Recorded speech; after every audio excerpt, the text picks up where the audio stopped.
자, 오늘 우리에게 주시는 하나님의 말씀 신약성경 마태복음 21장 우리 7절부터 11절까지 말씀 우리 다 함께 한 목소리로 봉독하시겠습니다. 마태복음 21장 우리 7절부터 11절까지의 말씀 우리 저와 함께 한 목소리로 봉독하시겠습니다. 시작. 어미 나귀와 새끼 나귀를 끌어다가 그 위에 겉옷을 얹으니 예수께서 올라 타셨다. 큰 무리가 자기들의 겉옷을 길에다가 폈으며 다른 사람들은 나뭇가지를 꺾어다가 길에 깔았다. 그리고 앞에 서서 가는 무리와 뒤따라오는 무리가 외쳤다. 호산나 다윗의 자손께 복되시다. 주님의 이름으로 오시는 분 더없이 높은 곳에서 호산나. 예수께서 예루살렘에 들어가셨을 때에 온 도시가 들떠서 물었다. 이 사람이 누구냐? 사람들은 그가 갈릴리 나사렛에서 나신 예언자 예수라고 말하였다. 아멘. 아멘. 한 10년이 조금 더 됐죠. 2013년에 한국에서 영화 하나가 개봉이 됐는데요. 아마 보신 분들이 많을 것 같아요. 영화 제목이 7번 방의 기적이라는 영화입니다. 이 영어로도 이게 더빙이 돼서 외국에 있는 많은 분들도 보셨는데요. Miracle in Cell No. 7. 여러분, 한국의 그 유승룡이라는 유명한 배우가 주인공 역할을 했는데 영화 내용이 이런 거예요. 이 주인공 용구라는 사람은 6살 난 아이의 지능을 가진 약간 좀 모자란 그러한 사람입니다. 그런데 하나밖에 없는 딸을 끔찍하게 사랑하는 딸 바보 아빠예요. 이 사람이 참 착한데 동네 마트에서 일을 해요. 열심히 일을 해요. 딸이 세일러문 가방이 갖고 싶다고 해서 그 가방을 사주려고 돈을 모아서 그 딸이 너무너무 갖기를 원하는 세일러문 가방을 사주려고 그렇게 돈을 모으다가 이제 돈이 다 모아진 거예요. 그래서 세일러문 가방을 사러 갔는데 마지막 남은 그 하나 남은 세일러문 가방을 이 사람보다 먼저 온 부유해 보이는 가족이 그 집 딸이 그 가방을 사요. 그 부유해 보이는 가정이 경찰청장 가정이에요. 경찰청장의 딸이 그 가방을 샀는데 6살 난 아이의 지능을 가진 사람이니까 그 가방은 내가 살라고 한 거라고, 우리 딸 줘야 되는 가방이라고 막 이렇게 매달리다가 이 아빠 경찰청장한테 탁 이렇게 좀 맞으면서 이상한 사람이라고 길바닥에 내팽겨쳐 버려지죠. 이 장면을 봤던 그 딸이, 경찰청장의 딸이 아저씨 이 가방 여기는 없는데 저기 다른 가방, 다른 집에 가면, 다른 가게 가면 거기도 팔고 있어요. 그렇게 해서 이 주인공 용구를 거기에 데려다 주다가 이 아이가 얼음 빙판에 미끄러져서 뇌진탕으로 죽게 돼요. 6살 난 지능을 가진 사람이니까 어떻게 해야 될지 몰라서 막 얘를 엎드려서 깨우려고 막 얘를 흔들다가 지나가는 사람한테 이 사람이 이 아이를 납치하고 이 아이에게 몹쓸 짓을 하려고 하다가 아이를 죽였다라는 누명을 쓰게 되죠. 그리고 경찰한테 현장에서 잡혀요. 경찰청장의 딸이니까 사건의 진행, 이게 수사가 얼마나 빨리빨리 됐겠습니까? 잘 모르는 사람, 어리숙한 사람, 이 사람한테 막 억압을 해서 거짓 증언을 하게 되고, 그래서 살인이라는 죄를 뒤집어 쓰고 사형이라는 선고를 받고 교도소에 가게 돼요. 갔던 교도소의 방이 7번 방. 그래서 그 안에서 일어나는 일들, 웃기면서도 감동이 있는, 마지막에는 펑펑 울게 하는 그러한 영화예요. 그런데 제가 왜 이 영화를 말씀드리냐면요, 이 마지막에 어떤 일이 일어나냐면요, 처음에 이 사람이 교도소에 왔을 때 어린아이에게 몹쓸 짓을 하고 어린아이를 죽인 사람이라고 해서 교도소에 있는 그 죄인들도 이 사람을 너무너무 힘들게 하는 거예요. 우리도 나쁜 놈이지만 넌 진짜 나쁜 놈이야 하고 괴롭히는데, 시간이 지나면 지날수록 이 사람의 그 어리숙하고 너무너무 순수한 모습을 보면서 이 사람은 절대 이렇게 할 수 있는 사람이 아니다라는 걸 사람들이 알게 돼요. 교도소의 소장까지도 알게 돼서 오히려 이 사람을 도와주죠. 이 사람의 마지막 공판, 재판이 있는 그때를 즈음해서 이 사람에게 거기 가면 이런 질문을 할 건데 그때는 어리숙하게 대답하지 말고 이 질문에는 이렇게 답을 하고 저 질문에는 저렇게 대답을 하고, 그리고 증거도 이 사람이 무죄라는 걸 증명할 수 있는 것까지도 이 사람들이 교도소 소장이 모아서 이 사람에게 줘요. 그리고 이 사람이 풀려나기를 정말 모두가 간절하게 바라죠. 그런데 재판이 있기 전에 경찰서장이 이 사람을 따로 불러내요. 경찰서장은 받아들이질 못하는 거예요. 이 사람이 무죄라는 것을 알면서도 내 딸이 죽었는데 누군가는 죄값을 치러야 되는데 라는 그러한 마음에 이 사람에게 이 사람 용구라는 사람의 딸을 핑계 삼아서 협박을 하고 그리고 폭행을 하면서 너 이렇게 안 하면 너 딸에게 해가 있을 거야. 그래서 이 어리숙하고 너무나도 순진한 아빠가 자기 딸을 위해서 그렇게 연습을 하고 그렇게 무죄라는 걸 증명할 수 있는 자료들을 준비해 줬음에도 불구하고 이걸 다 무시하고 자기가 그랬다고, 내가 그 아이를 죽였다고 거짓으로 인정을 하게 되죠. 마지막 장면이 이 아빠가 사형을 받으러 가는 장면이에요. 딸에게 사형을 받으러 가는 것을 보여주지 않으려고, 자기가 두려워하면서 어디를 가는 것을 보여주지 않으려고 딸에게 정말 오바를 해서 우스꽝스러운 표정을 하고 딸 앞에서 막 장난을 치고 그냥 저기 가는 거야, 좋은 데 가는 거야 하고 아이한테 막 보여주다가 딸 아이가 안 보이는 복도의 코너를 딱 돌아서 사형이 집행되는 곳으로 딸이 안 보이는 대로 딱 돌아가면서 이 6살 아이의 지능을 가진 어리숙한 이 아빠도 그 앞에서 무너져 버리죠. 막 울어요. 살려달라고 애원을 해요. 딸하고 같이 있고 싶다고, 가고 싶지 않다고. 꽤 오래전에 어떤 목사님이 이 장면을 가지고 설교하는 것을 들은 적이 있습니다. 예수님이 그처럼 우리를 위해서, 우리에게 해가 있지 않게 하기 위해서, 우리가 더 이상 고통받지 않게 하기 위해서 모든 것을 다 짊어지시고 가시지 않아도 하는 그 길을 죄가 없음에도 죄를 뒤집어 쓰시고 가셨습니다. 저는 이 스토리와 오늘 본문 말씀, 또 예수님의 예루살렘에 입성하시고 십자가를 향해 가시는 그 장면을 이렇게 오버랩하면서 그렇구나 라는 생각이 듦과 동시에, 그렇지만 예수님과 이 영화에서 보여지는 이 장면에 분명히 다른 게 있구나라는 걸 봤어요. 오늘 우리 집사님도 그 기도를 해주셨는데, 이 영화에 나오는 용구라는 사람은 붙잡혀서 가고 싶지 않지만 마지막 순간에 끌려가는 그 길이었지만, 예수님께서는 묵묵히 하나님의 우리를 구원하시고자 하시는 계획 속에 가시지도 않아야 되고 분명히 가시지 않아도 되는 그 길을 묵묵하게 가셨다는 거죠. 예수님의 종료주일, 첫 번째 종료주일, 예수님께서 예루살렘에 입성하시는 그 그림을 그린 성화들을 보시면요, 하나같이 여러분 어떤 것을 발견할 수 있냐면요, 종려나무 가지를 흔들고 있는 사람들의 표정은 밝아요. 웃고 환호하고 있어요. 어떤 그림에는 그 앞에 아이들이 웃으면서 뛰어다니는 그런 그림도 있어요.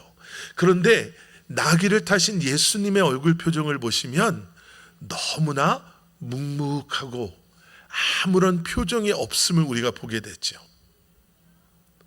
이 모든 것의 끝에 무엇이 있음을 아시는 예수님께서 지금 환영받고 있는 것처럼 보여지는 그 예루살렘에 입성하시는 그 길의 끝에 무엇이 예수님을 지금 기다리고 있는지, 십자가뿐만 아니라 이제 며칠 후면 지금 예수님을 환영하고 있는 사람들이 그들의 마음이 바뀌어서 이제는 예수님을 십자가에 못 박으라고 외칠 사람임을 아시는 예수님의 표정은 아무런 표정 없이 묵묵히 하지만 담대히 모든 것에 순종하심으로 하나님께서 예비하신 그 구원의 길, 십자가의 길을 가고 계심을 우리는 볼 수가 있습니다. 오늘부터 고난주간이 시작이 되죠. 오늘부터 이제 고난주간이 시작되는 오늘은 종려 주일입니다. 너무나 잘 아시는 것처럼 2000년 전 예수님께서 6월절을 앞두고 예루살렘에 입성했을 때 예수님을 환영했던 사람들이 종려나무 가지를 흔들었음을 이제 거기에서 시작되어서 우리는 이 날을 종려주일이다라고 부릅니다. 오늘 본문 말씀뿐만 아니라 이스라엘의 역사를 보면은요, 우리가 좀 짚어보고 지나가야 할 이 종려주일에 대해서 우리가 좀 더 잘 이해해야 하는 백그라운드가 좀 설명되어져 있습니다. 첫째 뭐냐면요, 예수님 당시에 예루살렘에는 한 10만 명 정도의 사람들이 살았다라고 해요. 지금의 예루살렘이야 이스라엘에서 제일 큰 도시로 화려하고 사람이 많이 붐비는 도시였지만 그 당시에는 한 10만 명 정도의 사람들이 거주했던 성읍이었다라고 해요. 그런데 6월절을 전후해서 6월절을 지켜야 하는 그러한 분명한 말씀이 있었던 유대인들은 그들이 다른 지역에 살건 다른 나라에 살건 6월절을 전후해서 예루살렘으로 모여들기 시작했는데 6월절에 예루살렘에 이 머물렀던 사람들의 숫자가 이 이스라엘의 역사서를 보면요 250만에서 많게는 300만 명까지 모였다라는 거예요. 그러니까 10만 명이 있던 도시에 250만, 300만, 25배, 30배가 넘는 그런 사람들이 모여드는 거지요. 그러니까 오늘 본문에서도 우리가 8절과 9절의 말씀을 보시면 큰 무리가 자기들의 겉옷을 길에다 폈다. 여기 나오는 큰 무리는 그러니까 여러분 한번 머리에 그려보셔야 돼요. 그냥 많은 사람들이 있었습니다 정도가 아니라 그 250만 명, 300만 명이나 되는 사람들이 무엇인지도 사실은 제대로 모르고 모여들었다라는 것을 우리가 알 수가 있는 거지요. 그러니까 예수님께서 지금 왜 예루살렘에 입성하고 계시는지, 예수님의 예루살렘에 입성하심이 무엇을 의미한지를 전혀 알지 못하는 수백만 명의 사람들이 지금 예수님을 환영하고 있다, 환영하는 것처럼 보인다라고 우리가 볼 수 있는 거예요. 오늘 보면 8절과 9절 말씀입니다. 큰 무리가 자기들의 겉옷을 길에다 폈으며 다른 사람들은 나뭇가지를 꺾어다가 길에 깔았다. 그리고 앞에 서서 가는 무리와 뒤따라오는 무리가 외쳤다. 호산나 다윗의 자손께 복되시다. 주님의 이름으로 오시는 분 더없이 높은 곳에서 호산나. 여러분 지금 이 예수님을 바라보며 지금 나뭇가지 여기를 꺾어다가라고 나와 있는데 이 나뭇가지는 종려나뭇가지잖아요. 종려나뭇가지를 사람들이 지금 흔들고 있는 거예요. 그 당시에 언제 사람들이 종려나뭇가지를 흔들었나? 두 경우에 주로 종려나뭇가지를 꺾어서 흔들었다라고 해요. 왕이 자기들이 살고 있는 성읍을 방문할 때 왕을 환영하면서 종려나뭇가지를 흔들었고요. 또 하나는 큰 전쟁에 나가서 승리한 장군이 군대를 이끌고 돌아올 때 종려나뭇가지를 흔들었다라는 거예요. 그러니까 오늘 본문 말씀 마지막에 사람들이 저 사람 도대체 누구냐라고 물어봤을 때 갈릴리 나사렛에서 나신 예수, 예언자 예수다라고 말하고 있지만 지금 그들이 행하고 있는 행동을 보면 지금 그들은 예수님을 그저 좋은 선생님이 우리 도시를 지금 방문하고 있습니다 정도의 수준이 아니라 이제 우리가 계속해서 호산나라는 이 말씀을 통해서도 보게 되겠지만요, 그들 눈에는 예수님은 왕처럼 아니면은 엄청난 싸움에서 승리하고 돌아오는 장군처럼 우리를 위해서 무언가를 해주실 분이다 라는 것을 그들 마음속에 품고 종려나뭇가지를 흔들고 있다라는 거죠. 그러면서 그들이 뭐라고 외쳤나? 호산나라고 외치잖아요. 이 호산나라는 단어가 무슨 뜻인가? 시편 118편 25편에 이런 말씀이 있어요. 주님 간구합니다. 우리를 구원하여 주시옵소서. 여기 우리를 구원하여 주시옵소서라고 번역된 이 부분이 히브리 말로 호슈아나라는 말이에요. 호슈아나는 두 단어가 합쳐진 단어거든요. 호슈아라는 구원이라는 의미를 가지고 있는 단어와 나라는 지금이라는 의미를 가지고 있는 단어가 합쳐진 거예요.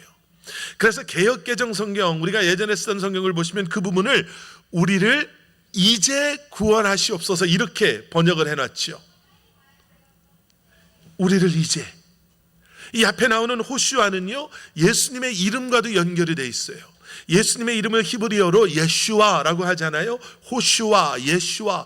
이 구원이라는 의미에서 두 단어가 연결되어져 있는 거예요. 그런데 호산나라는 단어에는 나가 붙어 있는 거죠. 지금 이제 우리를 구원해 주시옵소서. 그런데 어떤 신학자들은 이 호슈아 나를 어떻게 설명하냐면요, 우리가 그냥 이해하는 것처럼 지금 우리를 구원해 주시옵소서라고 우리가 번역할 수 있지만, 예수님의 예루살렘에 입성하심을 환영했던 그들의 호슈아나는 이 뒤에 나오는 그들의 변해버리는 모습을 통해서 우리가 뭘 할 수 있냐면, 예수님 지금 당장 우리를 구원해 주십시오. 그 의미 안에는 우리가 원하는 방법, 우리가 원하는 것을 지금 당장 해 주십시오. 당신은 당신을 우리가 왕처럼, 장군처럼 환영하고 있지 않습니까? 우리를 위해서 무엇을 해 주실 겁니까? 보니까 죽은 사람도 살리고 수많은 사람들을 먹이기도 하고 자연적인 현상을 당신의 말씀으로 이렇게 변화시키기도 하시는 당신이라면, 지금 우리가 받고 있는 이 고통, 고난, 아픔, 어려움, 여기에서 우리를 지금 당장 해결해 줄 수, 구원해 줄 수 있는 분 아닙니까? 지금 우리는 로마 제국의 식민지로, 로마에서 보낸 총독과 그 군사들에게 이렇게 힘들게 살아가고 있는데, 그런데 현실적으로 그거보다 더 큰 문제는 세금의 문제가 컸어요. 그 당시에 로마에서 요구했던 세금이 세 가지가 있었죠. 토지세가 있어요.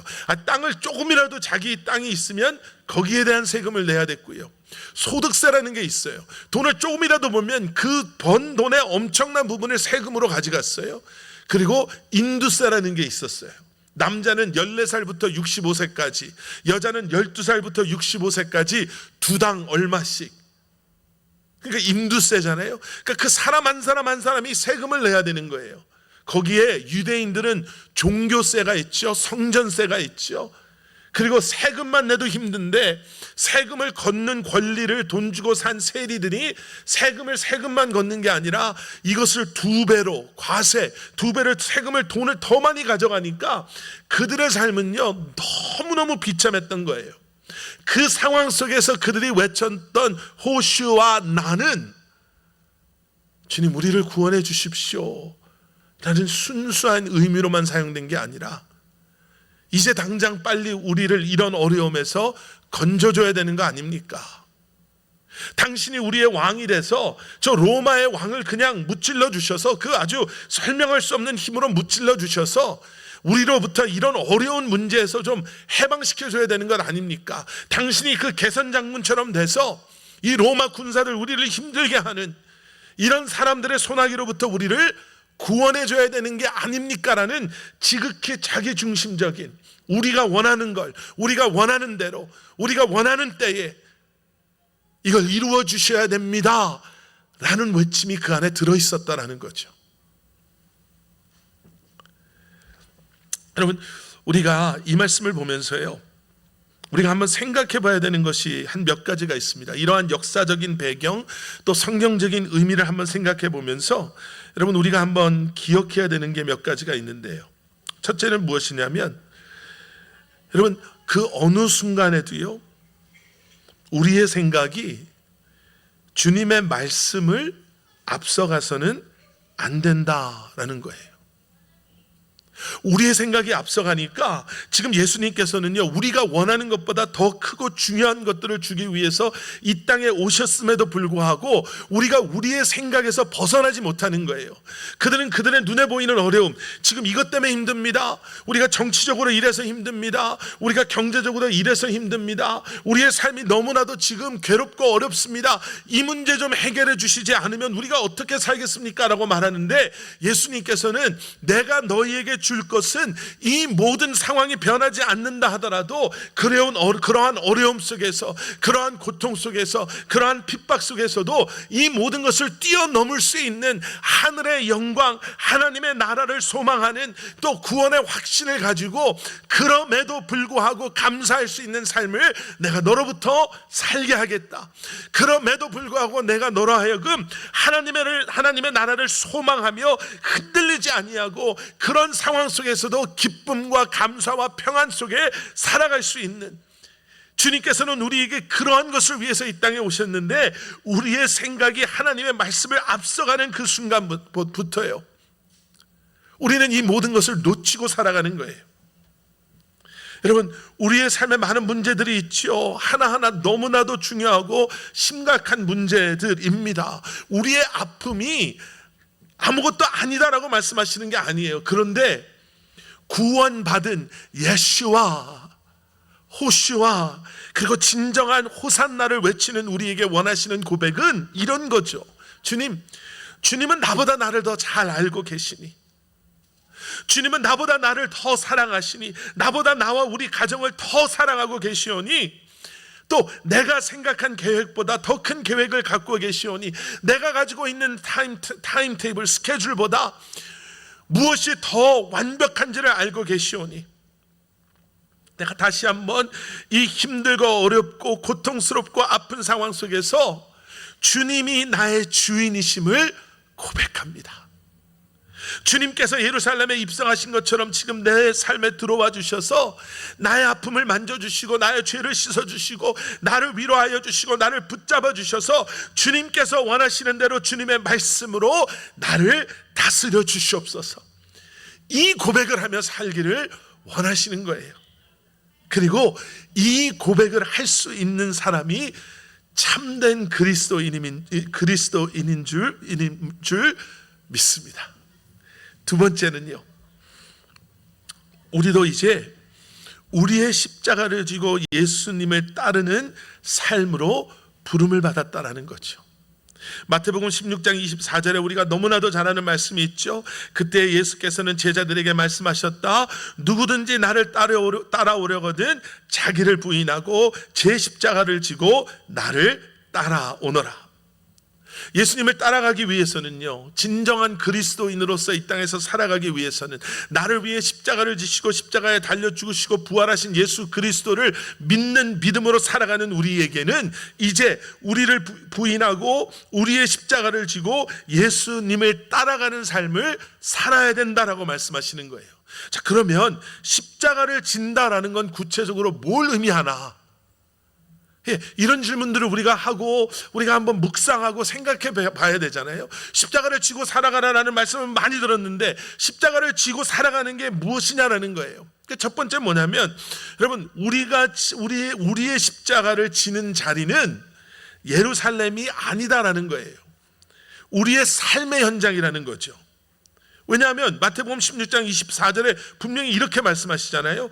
자기를 부인하고 제 십자가를, 자기의 십자가를 지고 나를 따라오너라. 예수님의 십자가를 지고 예루살렘의 그 길을 가라라고 말씀하시는 것이 아니라 나의 십자가를 지시라는 거예요. 나의 집에서, 내가 있는 그 자리에서, 일터에서, 내가 있는 그곳에서, 자신의 일상에서 자기의 십자가를 지고 가야 한다. 그러면 십자가를 지고 뭘 해야 되나? 어떤 게 십자가를 지고 가는 것인가? 여러분, 여기서 중요한 건 뭐냐면요, 십자가는 죽임을 당하는 곳이에요. 십자가는 죽임을 당하는 곳이에요. 내가 열심히 섬기는데, 열심히 섬기는 나를 사람들이 쉽게 생각하고 나를 자꾸 이용하는 것 같아요. 나름 내가 열심히 그들을 사랑하려고 노력을 하는데, 집에서 또 나를 힘들게 하는 그냥 일터에 그 함께 일하는 사람들을 내가 그냥 말씀을 듣고, 그래, 사랑해야지, 내가 먼저 사랑해야지 하고 사랑하는데, 그 사람이 나를 사랑해 주는 게 아니라 오히려 그런 나를 자꾸 이렇게 해서 나중에는 배신을 때려버리는 거예요. 나는 말씀대로 살려고 정말 열심히 사는데, 그러면 하나님이 말씀대로 살려고 하는 나를 어떻게 해서든지 좀 축복해 주고, 말씀대로 사니까 나한테 이런 축복이 임하는구나 라고 하는데, 말씀대로 살면은 불이익을 당하는 것 같아요. 말씀대로 안 사는 사람, 이렇게 하는 사람들은 쭉쭉쭉쭉 뻗어나가는 것 같은데, 적당히 사람들을 좀 이간질도 하고 다른 사람들을 이렇게 깎아내리는 사람들은 쭉쭉쭉 나가는 것 같은데, 말씀대로 살려고 하는 나는 자꾸 뒤처지는 것 같고, 나는 열심히 복음을 전하는데, 복음을 전하면 내가 복음을 전한 사람들이 뭐 어디 가서 뭐 간증하면서, 그분은 그 장로님, 그 권사님, 집사님, 그 안수 집사님이 나한테 예수님을 전해줘서 내가 그렇게 살다가 이제는 구원의 기쁨을 가지고 삽니다. 내가 정말 하나님의 천사입니다. 그분은 뭐 이렇게 해서 전도하면은 이렇게 나에게도 이런 감사가 있구나. 뭐 이렇게 돼야 되는데 나는 복음을 열심히 전하는데 돌아오는 건 오히려 사람들이 나를 무시하고 조롱하는 것 같아요. 그런데 여러분, 예수님께서 걸으셨던 십자가의 길이, 그리고 우리가 걸어야 하는 십자가를 지고 살아가는 삶이 바로 그런 거라는 거예요. 그럼 우리가 이런 생각 들 수 있잖아요. 아니, 그러면 우리는 맨날 그냥 이렇게 당하고만 살아야 됩니까? 아니요. 그래서 마태복음 16장 24절 그 말씀, 십자가를 지고 나를 따라오너라 라는 말씀 전에 예수님께서 무슨 말씀을 하세요?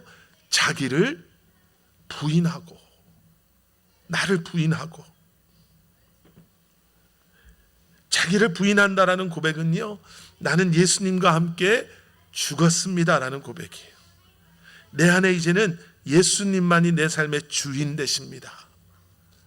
그래서 내가 이런 대우를 받고 내가 이런 취급을 받아도 나의 이러한 삶을 통해서 주님께서 기뻐하신다면, 나의 이러한 삶을 통해서 주님의 이름이 높임 받으신다면 나는 그것으로 만족할 수 있습니다 라는 고백이에요.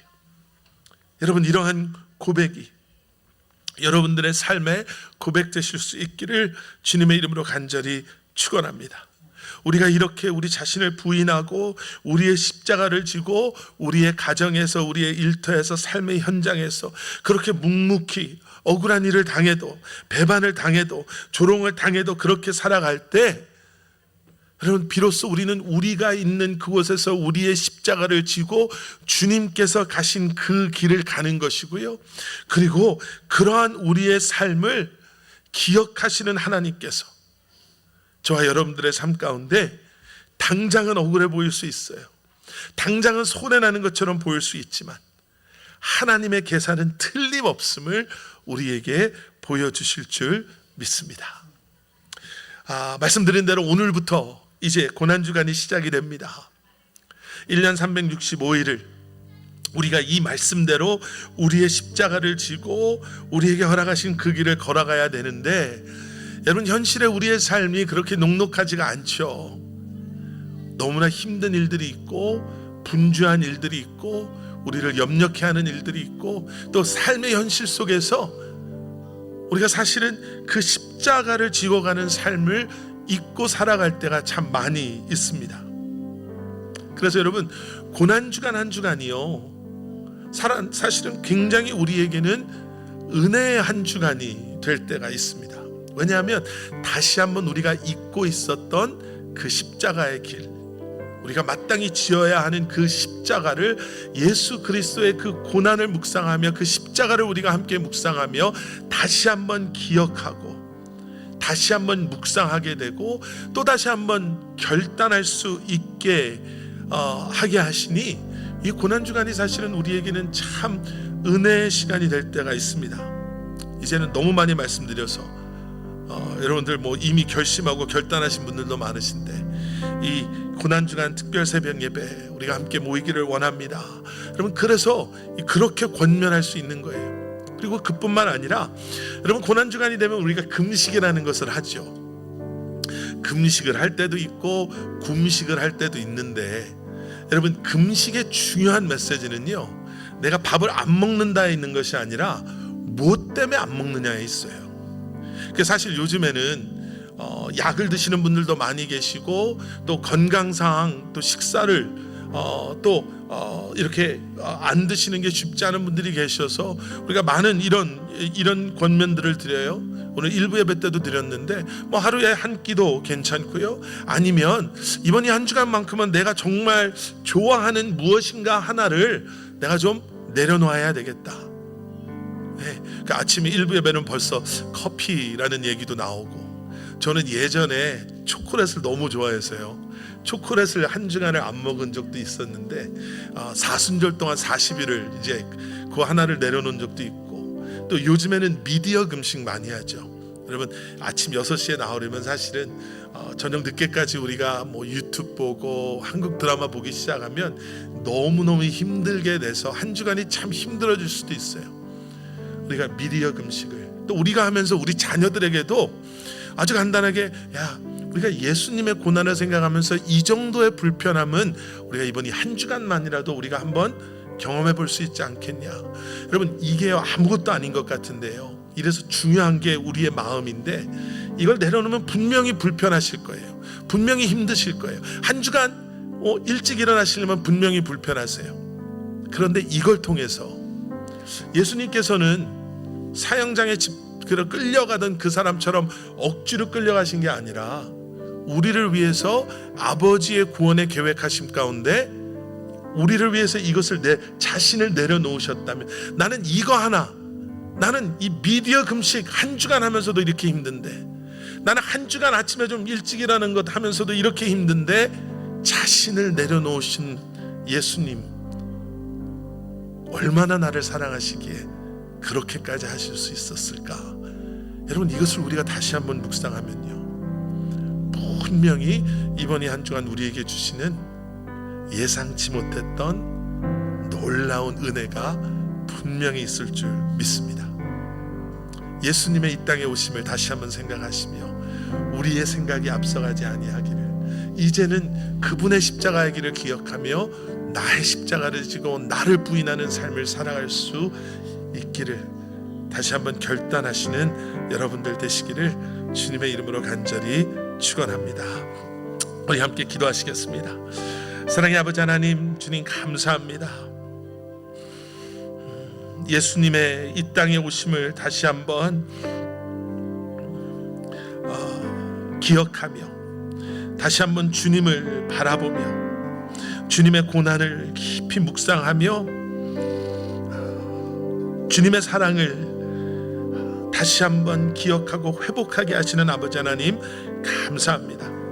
오늘 하루뿐만 아니라 이번 한 주간뿐만 아니라 주님 앞에 서는 그날까지 다시 한번 예수 그리스도의 십자가의 사랑과 그 은혜와 십자가의 능력을, 또 십자가를 통해 우리에게 허락하신 그 구원을 우리로 하여금 다시 한번 붙잡게 하시고 기억하게 하시고 그 구원에 합당한 삶을 살아갈 수 있는 저희 한 사람 한 사람 되게 하여 주시옵소서.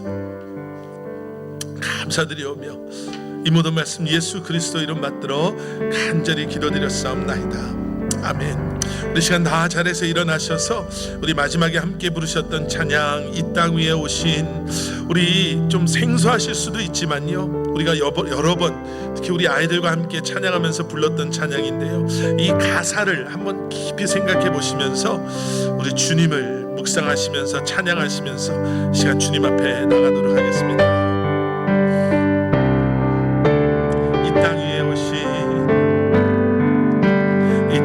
위에 오신 하나님의 본체 십자가에 달리사 우리 죄 사하셨네. 하나님이 그를 지극히 높여 모든 이름 위에 뛰어난 이름을 주사 주 이름 앞에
예루살렘에 입성하심이 무엇을 의미한지도 모른 채 기뻐 소리쳤습니다.